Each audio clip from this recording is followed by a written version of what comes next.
क्या आपने कभी सोचा था कि लोग खुद से गैस सिलेंडर लौटाने लगेंगे? आज हम एक ऐसे बड़े बदलाव की बात कर रहे हैं जो देश भर में तेजी से देखने को मिल रहा है।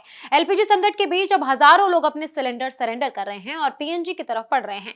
आखिर क्यों ये लोग बड़ा फैसला ले रहे हैं और सरकार क्या कदम उठा रही है, आइए समझते हैं। पश्चिम एशिया में चल रहे संघर्ष का असर अब भारत में भी देखने को मिल रहा है।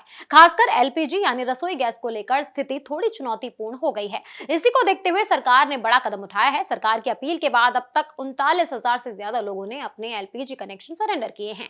ये वो लोग हैं जिनके पास पहले से पीएनजी यानी पाइप से आने वाली गैस की सुविधा मौजूद है। सरकार ने साफ कहा था कि जिन घरों में पीएनजी उपलब्ध है उन्हें एलपीजी सिलेंडर छोड़ देना चाहिए ताकि जरूरतमंद लोगों को गैस मिल सके। इतना ही नहीं, सरकार ने चेतावनी भी दी थी कि अगर पीएनजी होने के बावजूद एलपीजी नहीं छोड़ी गई तो आगे सिलेंडर की सप्लाई प्रभावित हो सकती है। इसी का असर अब साफ दिखाई दे रहा है। मार्च 2026 से अब तक लगभग 4,85,000 से ज्यादा नए पीएनजी कनेक्शन चालू किए जा चुके हैं। वहीं लगभग 5 लाख से ज्यादा लोगों ने नए कनेक्शन के लिए रजिस्ट्रेशन कराया है। इसका मतलब साफ है कि लोग अब पाइप गैस की तरफ तेजी से बढ़ रहे हैं। सरकार का कहना है कि इसका एक बड़ा कारण एलपीजी की कमी को कंट्रोल करना और गैस का सही इस्तेमाल सुनिश्चित करना है। इसके साथ ही देश में नेचुरल गैस पाइपलाइन नेटवर्क को भी तेजी से बढ़ावा दिया जा रहा है।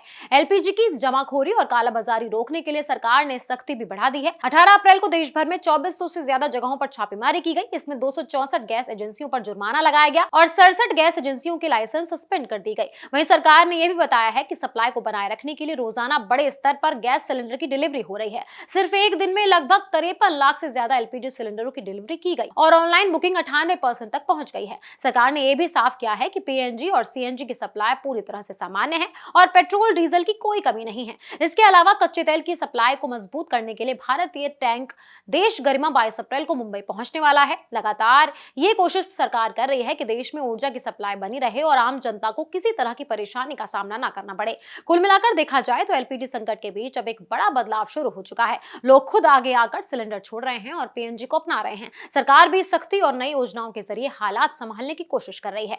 अब देखना होगा कि आने वाले समय में ये बदलाव कितनी तेजी से पूरे देश में फैलता है।